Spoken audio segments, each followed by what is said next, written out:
오늘 함께 살펴볼 말씀 제목은 지극히 좋은 선물, 지극히 좋은 선물 이렇게 정했습니다.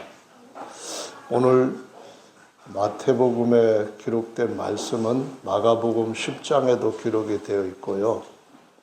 또 누가복음 18장에도 기록이 되어 있습니다. 그런데 차이점이 조금씩 있습니다. 첫째 차이로는 마가복음 10장에서는 예수님을 보고 선한 선생님이여 라고 불렀습니다.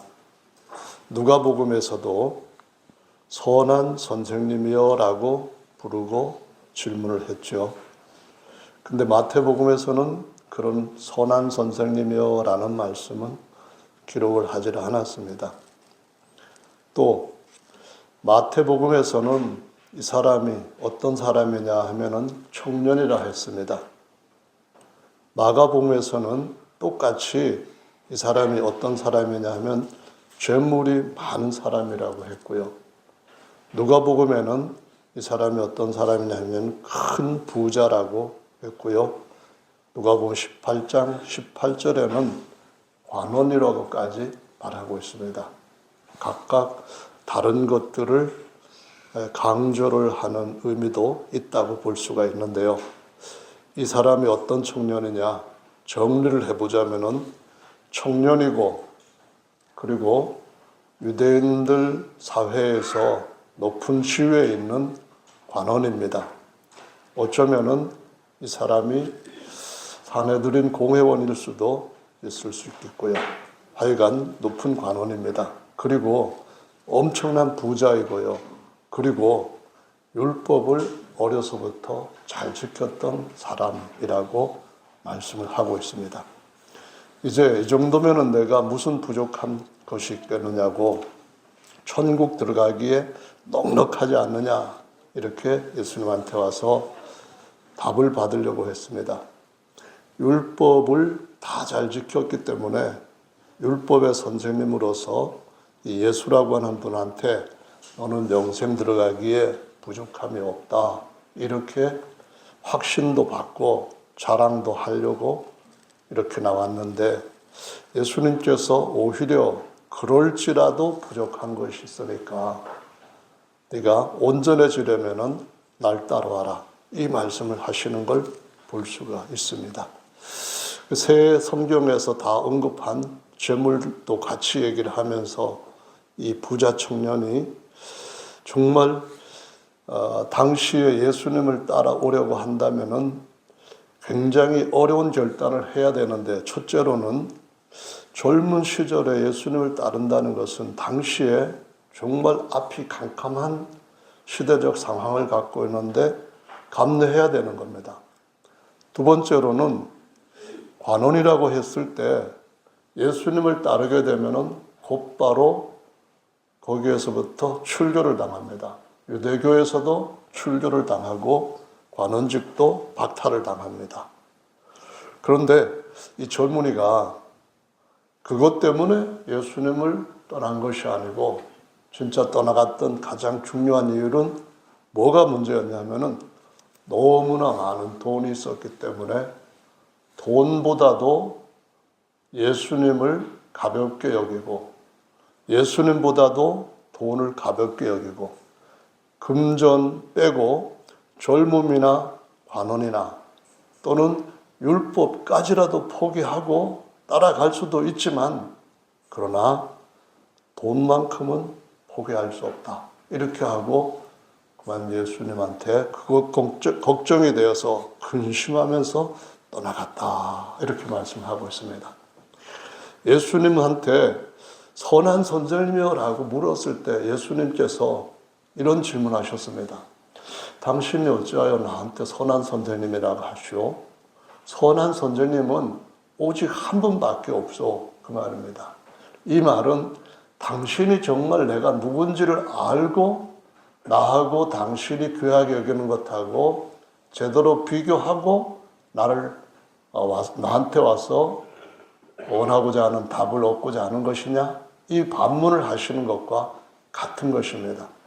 그러니까 율법으로 볼 때는 넌 정말 말씀도 다 순종했고 어려서부터 지금까지 잘하고 있고, 두 번째로는 그러다 보니까 하나님 앞에 물질복도 엄청나게 많이 받았고 그 점에도 성공했고, 근데 이게 청년일 때부터 그런 일을 얻게 되었으니까 이건 뭐 앞으로 계속 더 복받을 만한 그런 여건에 처해져 있고, 뿐만 아니라 너는 진짜 관원이기도 하고 뭐 남한테 비교해서 어디 하나 부족한 것이 없으니까 참 복받은 사람이고 모든 사람이 당신처럼 돼야 될 모범적인 그런 하나님의 성도입니다. 이런 대답을 얻고자 했던 거거든요.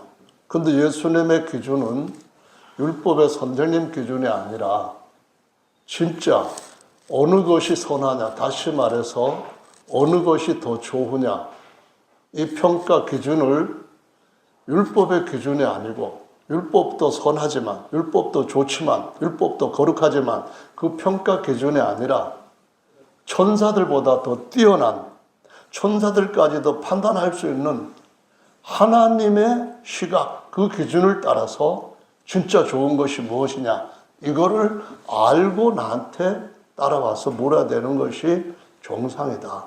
그래야 알 걸 안다, 이 말씀을 하시는 거거든요. 그래서 우리가 예수님을 어떤 식으로 믿느냐, 어떤 식으로 영접하느냐, 이것은 천차만별입니다. 예수님을 똑바로 믿어야 될 그것은 예수님이 누구신가 하는 것을 바로 알고 선한 선생님이라고 부를 뿐만 아니라 진짜 선한 목자이시고 진짜 그분이야말로 선한 왕이시고 그분이야말로 홀로 완전하게 선하신 하나님, 이런 예수님에 대한 본래 그 정체를 바로 알고 믿고 영접을 하느냐 아니면은 거부를 하느냐, 여기에 따른 하나님의 시각에 맞추어서 이 말씀을 대화했고 기록한 것으로 우리 모두가 알아야 되거든요. 예수님을 바로 알지 못하는 것뿐만 아니라 우리는 살아가면서 어떤 사람을 겉으로 평가해가지고 잘못 대할 때도 많이 있습니다. 제가 말하는 사오정은 서유기에 나오는 손원공과 함께 했던 사오정이 아니고요, 생각 사자에다가 오자는 그르칠 오자, 정자는 바를 정자, 그래서 사오정입니다. 사오정의 이름의 뜻은 뭐가 옳은지 뭐가 그른지 좀 제대로 판단을 해라.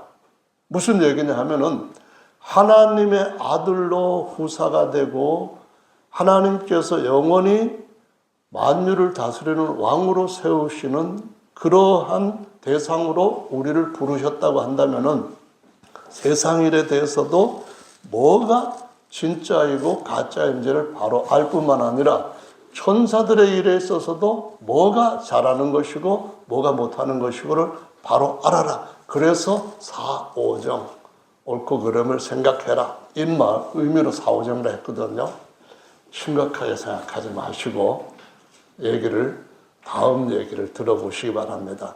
어떤 임금님이 백성들이 잘 사는지 못 사는지를 살피기 위하여서 신하 사오정하고 같이 이제 시찰을 하러 평복으로 변장을 갈아입고 변장을 쫙 한 상태로 어떤 주막에 들렸습니다.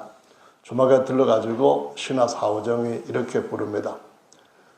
나오너라, 나오너라, 이렇게 씁니다. 옛날에 나오너라 하는 것은 누구나 다 손님이 와가지고 그 주인을 부를 때 하는 그런, 마치 나왔으니까 여기 들어가도 되는지 와서 맞이하든가 아니면 못 들어가게 하든가 하시오 하는 그런 의미와 같은 거죠. 그 주막집 딸이 그 말 듣고 초라한 사람들이 큰 소리는 그러면서 대꾸를 안 하고 있었습니다. 또 나오너라 그러니까 자꾸 귀찮게 나오라고 하는 거야. 그러면서 자기 엄마한테 가고 저 사람이 자꾸 부르는데 어떡할까 엄마, 그랬더니 엄마가 하는 말이 이렇게 했습니다. 얘야, 손님이 왕이니까 들어오시라고 해라. 감이 안 가시는군요. 손님이 왕이라는 말은 거기까지 하면 아마 여러분들은 모르셨을 텐데 사오정이 그 얘기를 딱 듣고서는 임금님한테 뭐라고 했는가 하면은 상감마마 다 들통났습니다. 이제 감이 오시는 거죠.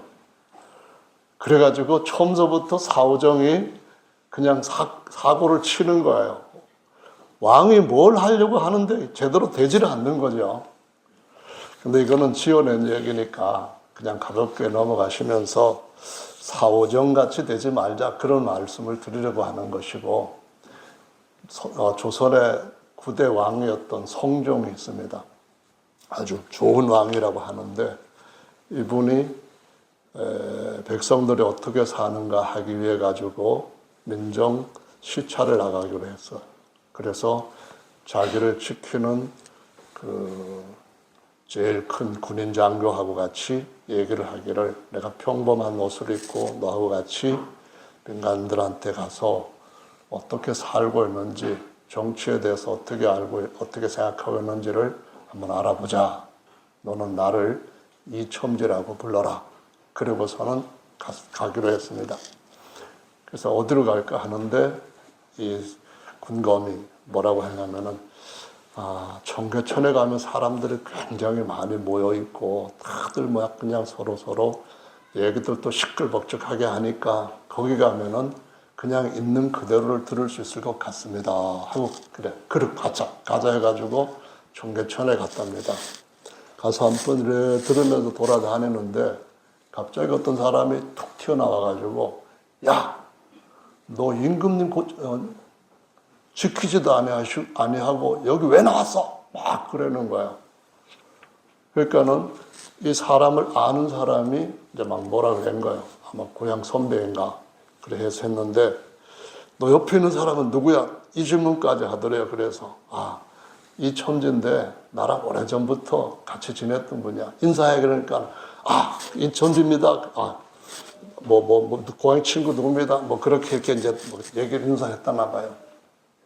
그렇게 막 얘기를 하고 이렇게 하고 듣고 있는데 그 청계천에 어떤 사람이 보따리를 하나 딱 안고 있는데 아주 그냥 꼭 껴안고 뭘 그렇게 귀한 게 들었는지 뭐 다른 생각도 안 하고 거기에 쭉 앉아 있더래요. 그래서 저 사람은 왜 저렇게 보따리 하나 안고 있는지 가서 한번 알아보자 해가지고 임금에 가서 물었답니다. 당신은 누구신데 여기 이렇게 웅크리고 앉아서 뭘 하고 있는 겁니까? 물었더니 내가요 경상도에서 올라왔는데 나이 50에 처음 서울 구경 온 거 아닙니까? 서울 구경 올라왔는데 임금님이 또 정치를 잘해가지고 세상이 워낙 태평성대가 되고 했는데 제 나이 50인데 평생에 다시 한번 서울 구경 올 수 있겠습니까? 그러니까 이 서울 구경 올라온 김에 임금님 좀 보고 가야겠습니다. 그래가지고 어떻게 하면 임금님을 만날 수 있을까 해가지고 여기 앉아가지고 고민하고 있습니다. 그래서 그럼 뭘 안고 왔길래 저렇게 보따리는 꼭 끌어안고 저렇게 임금님 보고 싶어 하냐 해가지고 이제 같이 수행하던 사람을 저 밑에 가서 발이나 좀 물에 담그고 있어라. 내가 이 사람하고 좀 얘기해 보겠다. 얘기를 했는데 그 보따리엔 그럼 뭐가 그렇게 들어있는데 그 보물단지처럼 껴안고 있습니까? 하고 아주 존대해서 물었더니 올라온 김에 임금님한테 제가 할 수 있는 선물이라도 꼭 드리고 가야 되겠지 않습니까? 그래가지고 제가 정말 귀한 전복과 해삼을 사가지고 왔습니다.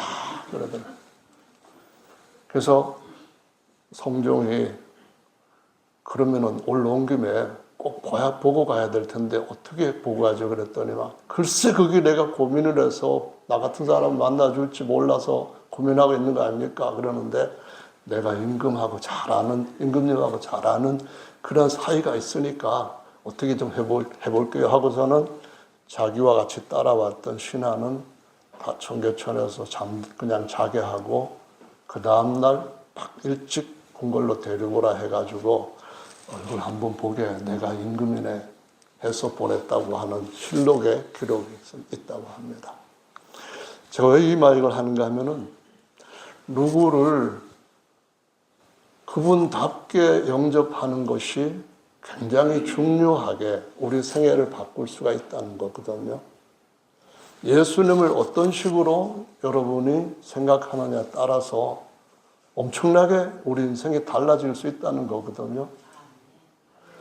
그 사람은 정말 임금님 만나고 싶어가지고 그 먼 데서 경상도는 해삼도 정말 비싼가 보죠. 해삼하고 전복 사갖고 와가지고 그렇게 임금님 만나기 위해서 고민하다가 진짜 임금님 만나고 상도 받고 그랬다고 하는데, 우리가 예수님을 만났을 때에 내가 원하는 것 더 채워주실 분으로 생각하면은 그것도 채워지지도 못하고 오히려 있는 것도 잃어버릴 수도 있는 실패한 인생이 될 수 있다는 것을 저는 이 실록의 기사에서 느끼게 되었는데, 혹시 여러분 생각은 어떠하실지 모르겠습니다. 예수님은 어떤 분이시냐 하는 것을 성경에 기록했는데 3년 반 동안 예수님과 같이 따라다니면서 수많은 기적을 보고 직접 떡을 떼어서 사람들한테 주는 기적을 체험하고 그랬던 11 제자들 중에서도 적어도 7명 외에 4명 정도는 예수님을 경배하면서도 의심하는 자들이 있었다라고 기록을 하고 있습니다. 예수님을 맞이를 했어요. 예수님을 영접을 했어요. 예수님을 자기 인생에 받아들였어요. 그렇지만 어떤 제자들은 예수님이 한자리 하게 될 것이고 그러면은 로마 제국으로부터 독립도 될 독립국가에서 나도 그 밑에 어떤 한자리를 얻을 수 있다는 생각들이 예수님께서 부활하셨을 때도 역시 그 마음 버리지 못했던 12 제자들 중에 어떤 제자들이 예수님을 승천하시기 전에 그 앞에서 경배를 하면서도 의심을 하고 있는 겁니다. 왜 경배를 하죠? 요한복음 21장에 나와 있는 제자들은 거기서 예수님이 다 자신의 정체를 밝히셨기 때문에 다 알아요.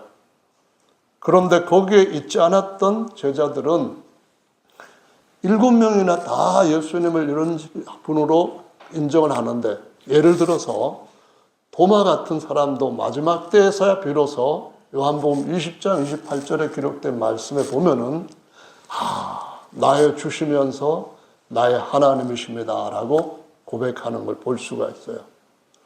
21장을 넘어서 마태복음 28장으로 다음 이어지는 기사를 보면은 그렇게 예수님을 주와 하나님으로 인정한 제자들 외에 저 사람들은 경배하는데 이거 경배하는 게 정말 맞는 거야?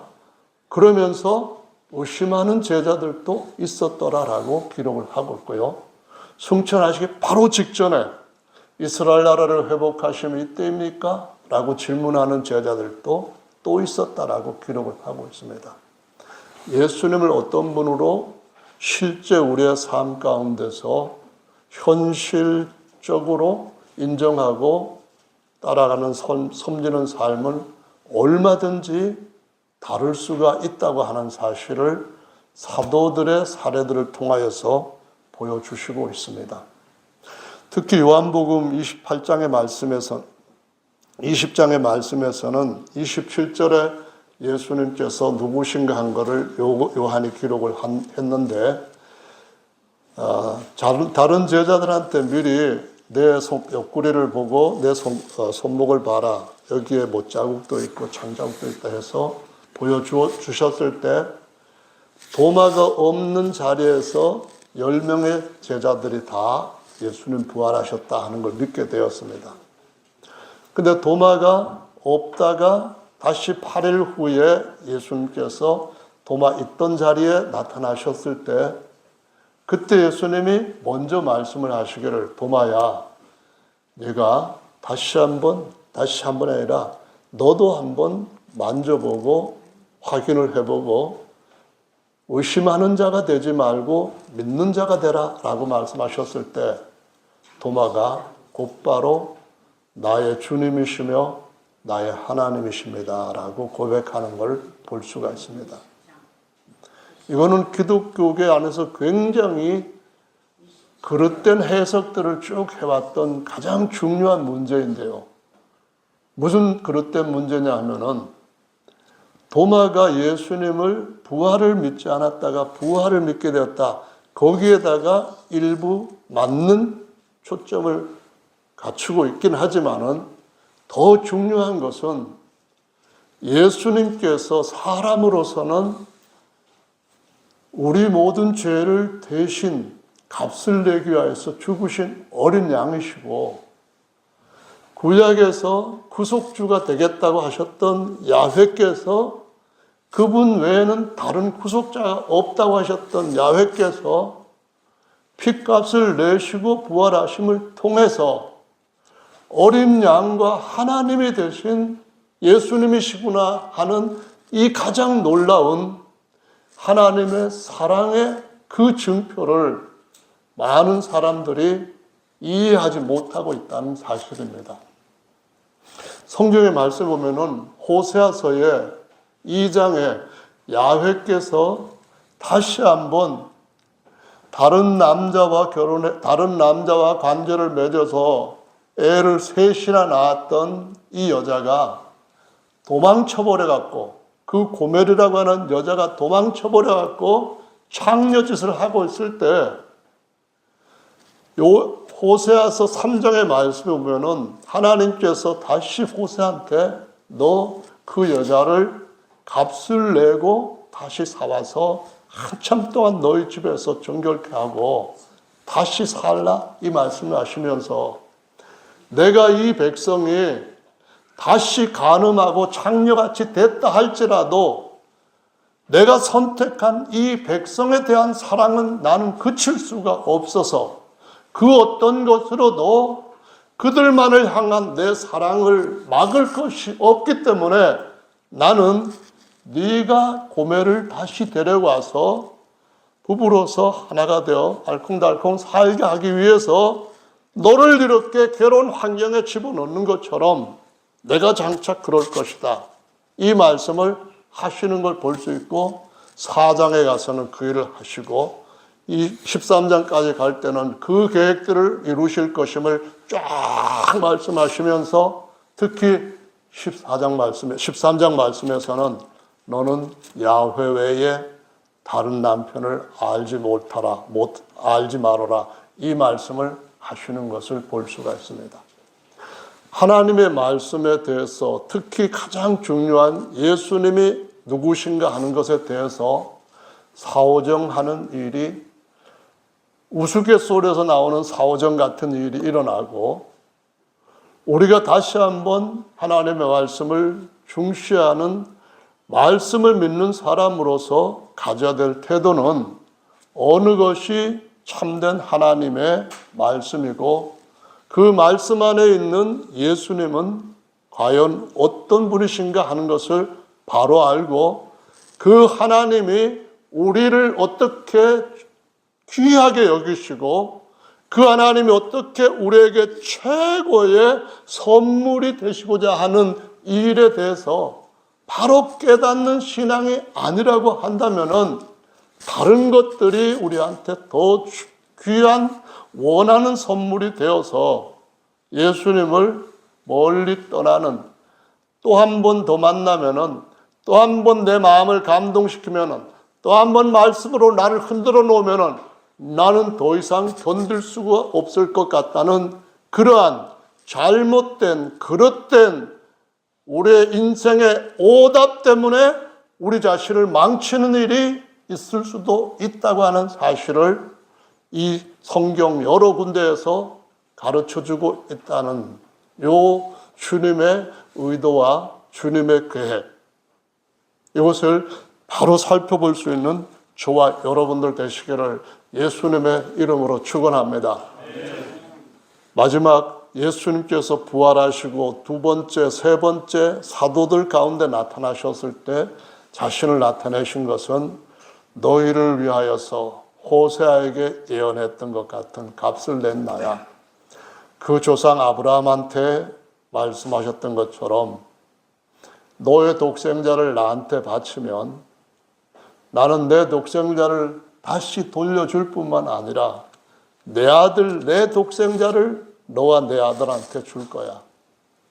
이 사랑을 보여주시는 하나님이 실제로 요한복음 20장에서 그것을 증명한 것인 줄로 알아야만 될 줄로 믿습니다. 그 다음에 요한복음 20장에서 28절, 29절에서 너 본고로 나를 믿느냐? 보지 않고 믿는 자는 더 복되도다. 이 말씀을 하시고 난 뒤에 요한이 그 뒤에 다시 자신이 이 말씀에 대한 해설을 붙여가게 됩니다. 31절에서는 이것 외에도 기록할 것이 굉장히 많은데 그걸 다 기록하면은 지구촌 어디에 다 둔다 할지라도 둘 곳이 부족할 정도로 어마어마하게 많은데 그러나 오직 이것을 기록하면 너희로 예수께서 하나님의 아들 그리스도이심을 믿고 그 이름을 힘입어서 생명을 얻게 하려 함이라. 이 말씀을 하시고 있습니다. 여기서 예수님은 어떤 분입니까? 어린 양이시고 주 하나님이신데다가 사람으로 또 그리스도라고 말씀을 하십니다. 그래서 성경에 보면은 예수님께서 마태복음 28장 19절에서 나는 아버지와 아들과 성령이다. 그래서 그 한 이름으로 너희가 장사 지내는 침례를 줘라. 이 말씀을 하실 때 예수님이야말로 우리의 가장 좋은 선물인 신랑이 되어 오실 것이고 신랑이 되어 오실 때에 그 신랑 예수님에 대해서 표현하는 방식이 세 가지로 구별되게 나오는 것을 볼 수가 있어요. 계시록 19장 같은 경우는 어린 양의 신부 이렇게 표현합니다. 어린 양의 신부가 뭔가요? 어린 양의 신부는 너희가 죄사함 받고 난 뒤에도 또 세상에서 욕심 따라 살며 탐욕 따라 살며 네 속에 있는 우상 숭배 쫓아가며 산다 할지라도 내가 너를 향한 사랑을 끝까지 잡고 놓지 않을 것이고 네가 끝까지 부인하지 않은 한 나는 너를 다시 내게로 돌이키기 위해서 내가 할 수 있는 모든 일을 다 할 거야. 나는 너와 약혼한 사이야. 나는 너를 영원히 나와 하나 되게 하는 신부로 찍었어.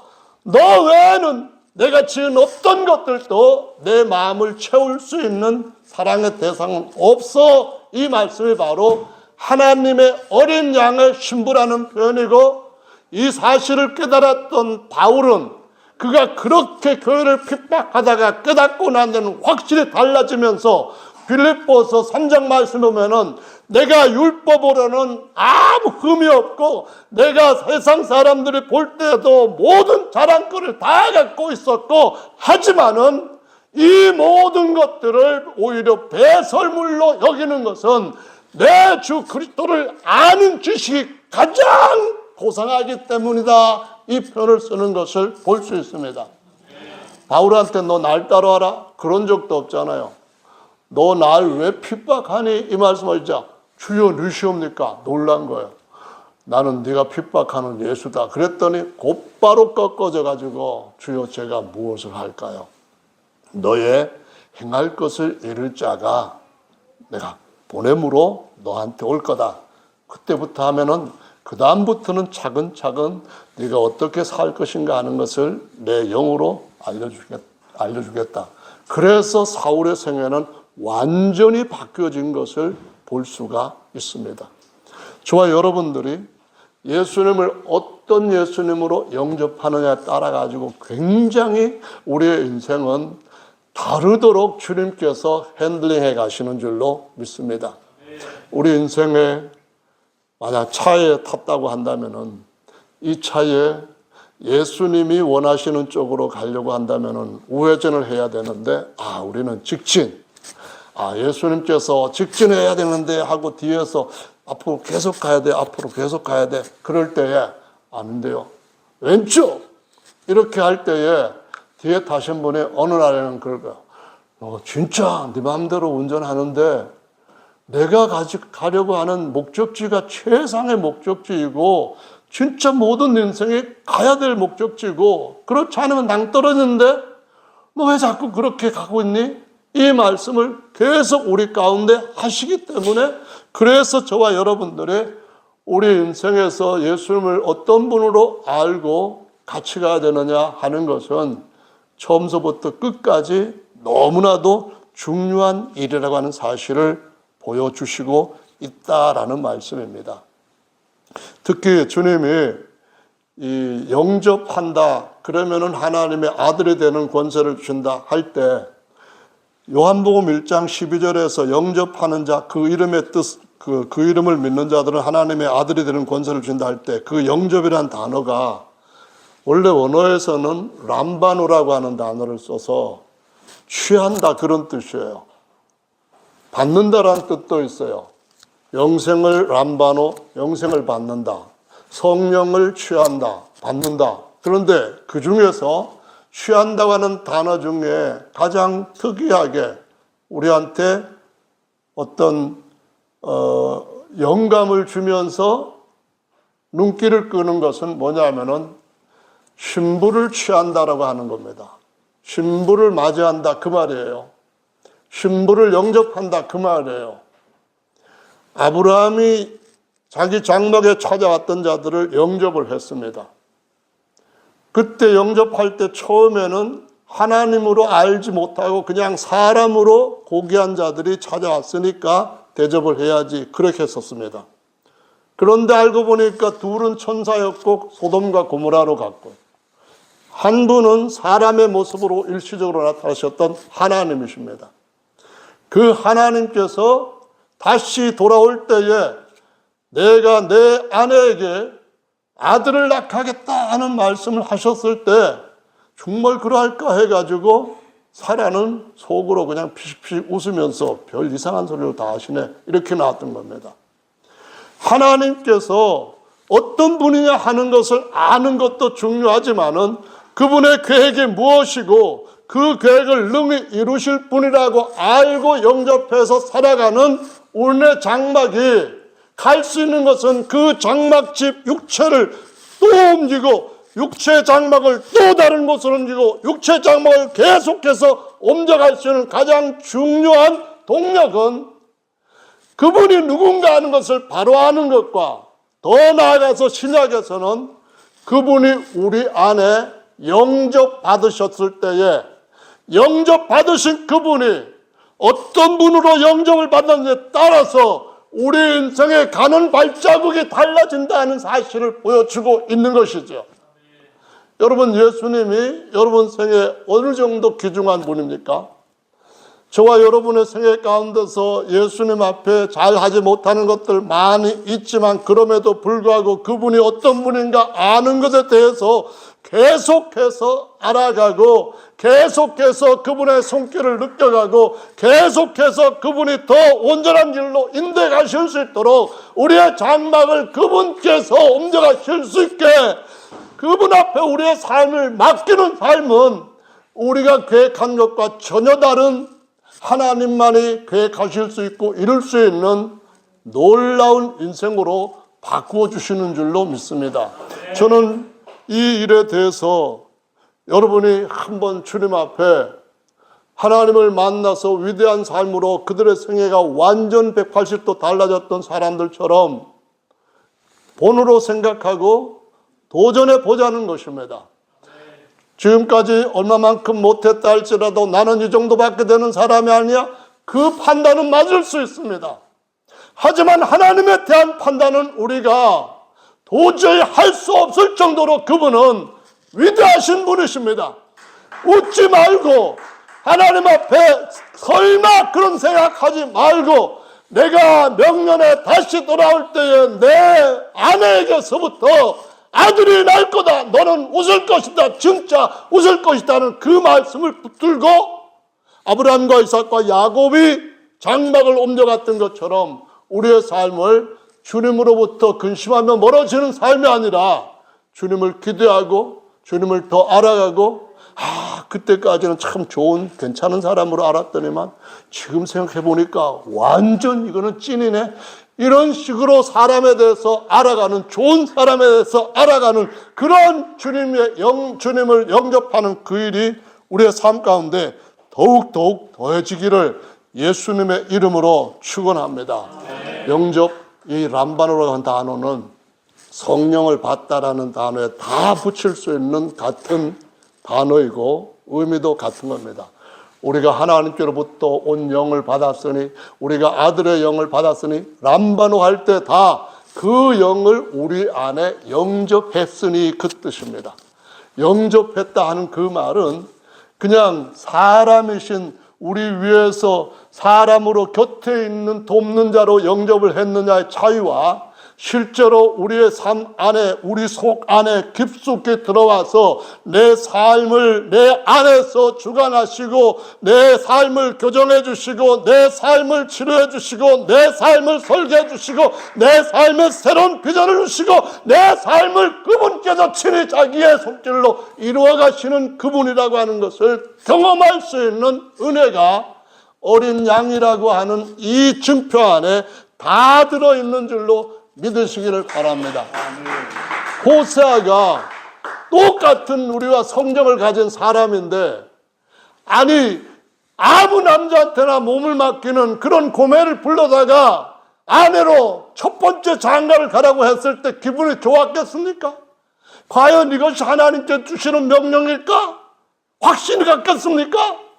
하나님의 의도가 무엇인지를 알았을 때 비로소 자기 인생을 하나님 앞에 맡기고, 이런 방식으로도 하나님께서 하나님의 뜻을 많은 백성에게 알리게 하시기를 원하신다면 아멘 하겠습니다. 제가 하나님의 뜻을 따르겠습니다. 그거 아닙니까? 너의 사랑하는 독자, 내 아들 이삭을, 독자인데 내 사랑의 끝인데 그 아들을 생애 마지막에서 나한테 불태워서 번제단 위에 나한테 바쳐라 그랬을 때 아브라함이 하나님 계획은 어떻게 하시려고요? 이 아들을 통하여서 세계 모든 만국 백성들이 복받게 하셨다는 그 약속은 어떻게 하시려고 그런 소리를 하십니까? 이런 소리가 우리 속에서 나오지 않는 이유가 뭘까요? 그분이 어떤 분인가 하는 것을 아는 것이기 때문인 줄로 믿으시기 바랍니다.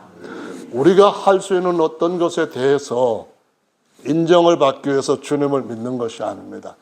주님께서 우리에게 주셨던 그런 일들을 나는 내가 열심을 다해서 다 하나님께서 원하시는 그 분량만큼 다 이루었으니까 나 그러기 때문에 하나님을 섬길 수 있고 하나님 앞에 인정받고 영원한 생명을 얻을 수 있다. 이것이 지금 주님께서 우리를 부르시고 말씀을 주시고 순종하게 하시고 그 길 따라오게 하신 근본적인 이유가 아니라는 사실을 알아야 됩니다.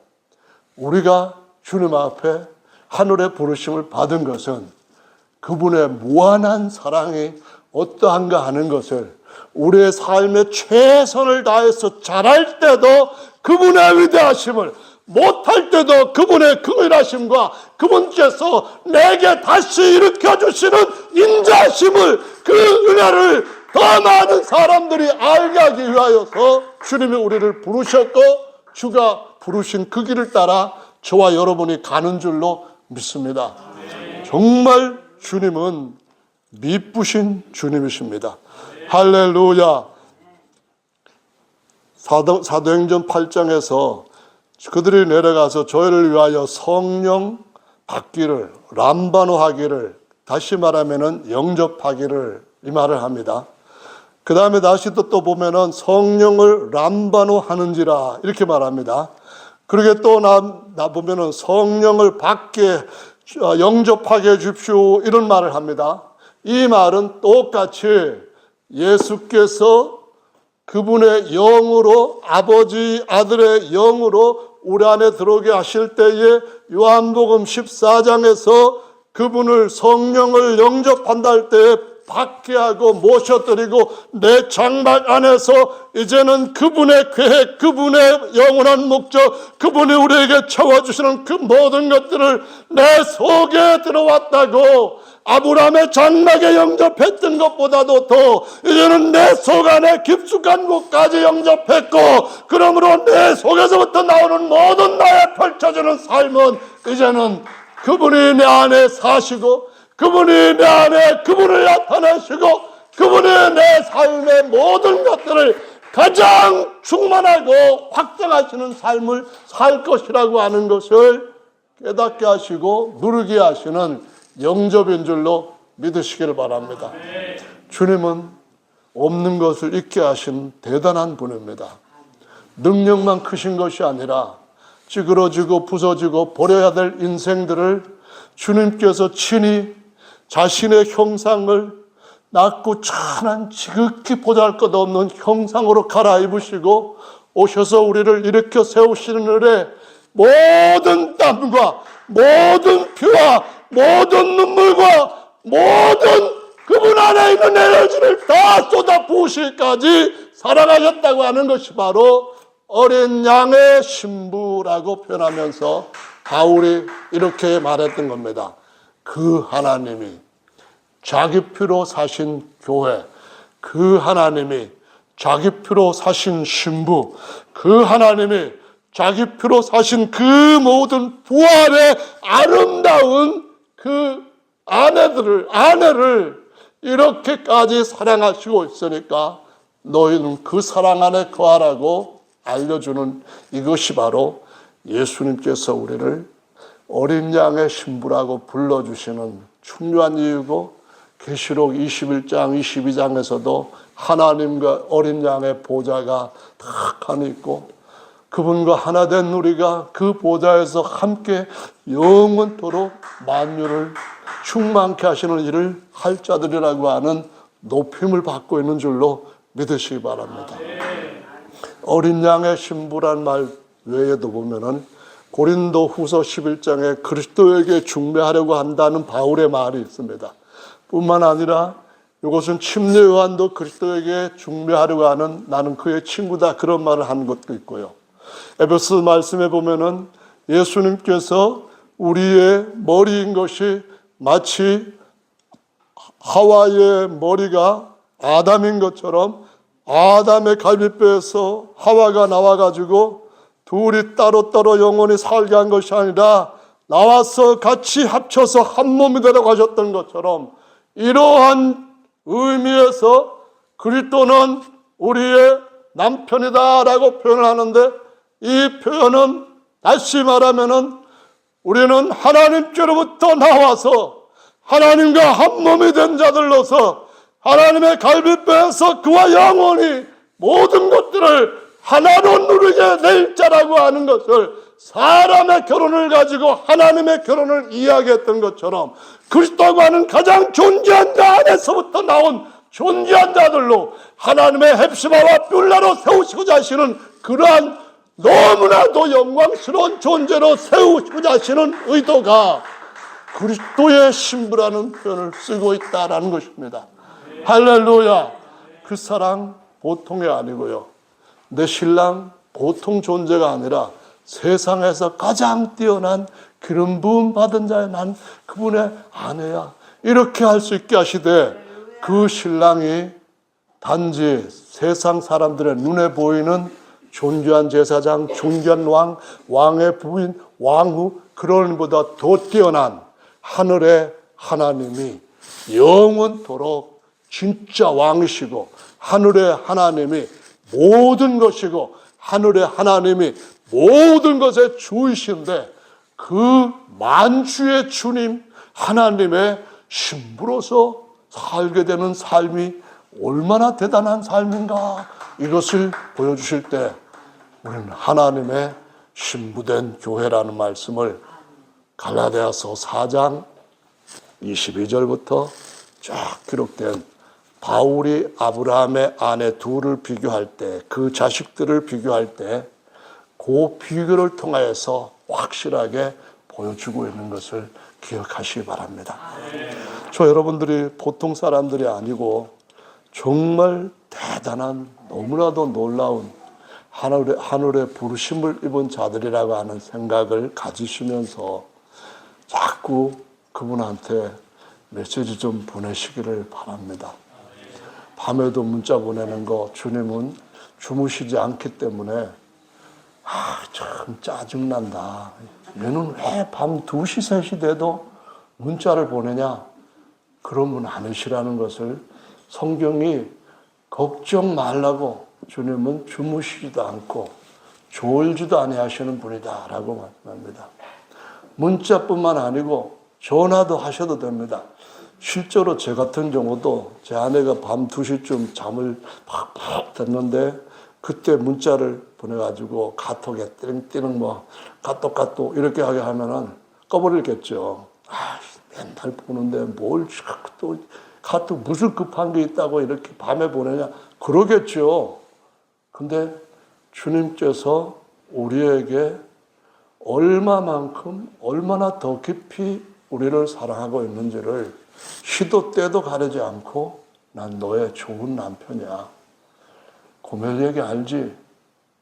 호세아가 그랬던 이유가 뭔지 생각을 해봤지? 그러면은 내가 너한테 어떻게 할 대상인지 적어도 지금 네가 살고 있는 네 신랑하고는 다르다는 것을 좀 알아줬으면 좋겠어. 네 신랑이 나보다 대단해? 한번 불러와봐. 저는 신랑이 없습니다. 사마리아 여인 얘기입니다. 그래, 신랑이 없다는 말이, 네 말이 참이다. 전에는 내 신랑이 5이나 있었지? 근데 지금 하나 더 있는데도 6 다 꽝이야. 아니야. 영원한 신랑은 나라고 하는 말씀을 하시면서 주님께서 딱 한 가지만 부탁을 하시는 것이 19장 앞부분에 보면은 이스라엘 백성들 또는 성경을 잘 안다고 하는 율법사들이 예수님한테 질문을 합니다.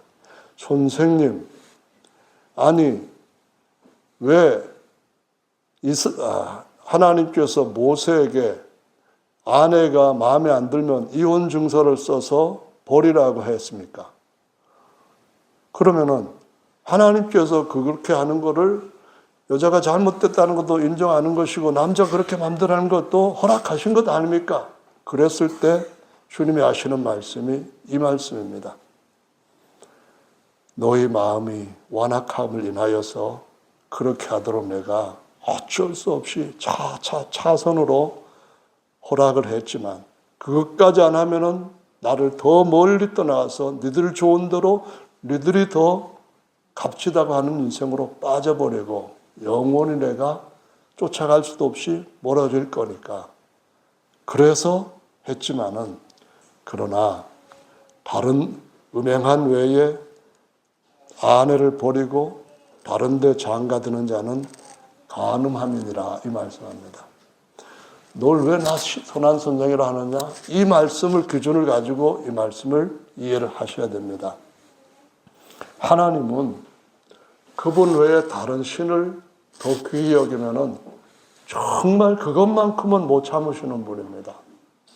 그러니까 어느 땐가는 나는 내 유일한 선한 남편, 지극히 좋은 남편한테로 반드시 돌아가야 돼. 돌아갈 거야.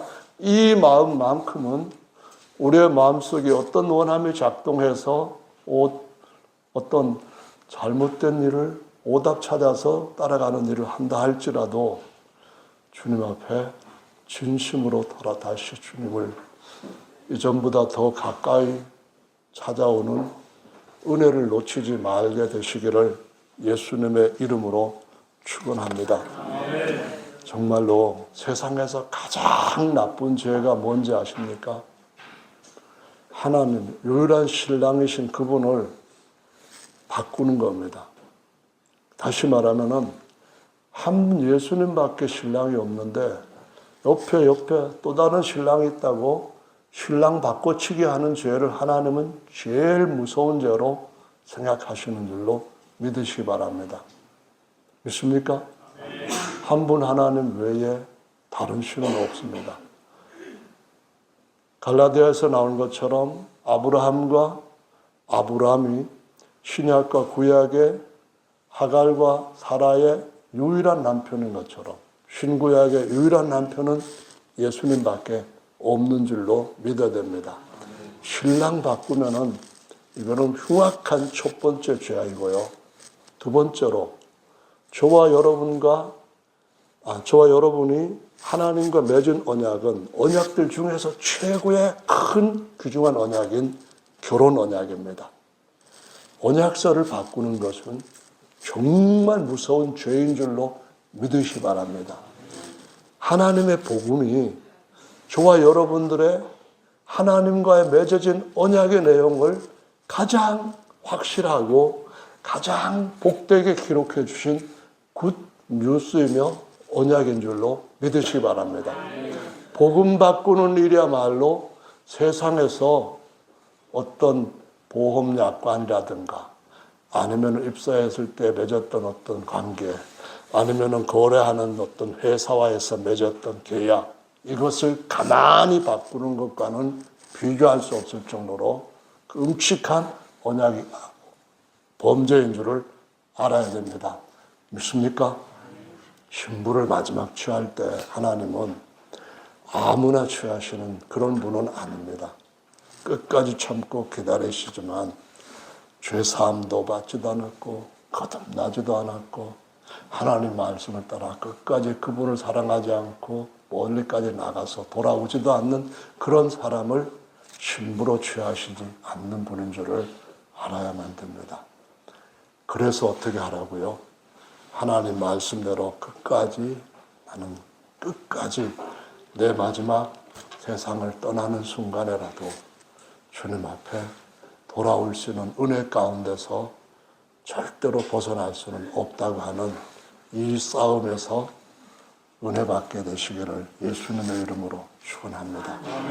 주님이 정말 우리를 사랑하시는데도 불구하고 우리가 사단의 그 간지에 빠지게 되면은 가룟 유다처럼 자기 스스로가 모든 것들을 포기하게끔 되는 사단의 뱀에 물리게 됩니다. 마지막까지 하나님의 은혜를 계속해서 놓치지 않고 있는 힘을 다해 그 마지막을 붙들었던 십자가의 한 강도는 숨 넘어가기 얼마 전에 예수님하고 같이 완전히 엮이는 것으로 승리를 했습니다. 끝날까지 저와 여러분들이 주님이 주시는 이 은혜 안에서 승리하시기를 예수님의 이름으로 축원합니다. 다 같이 기도하겠습니다.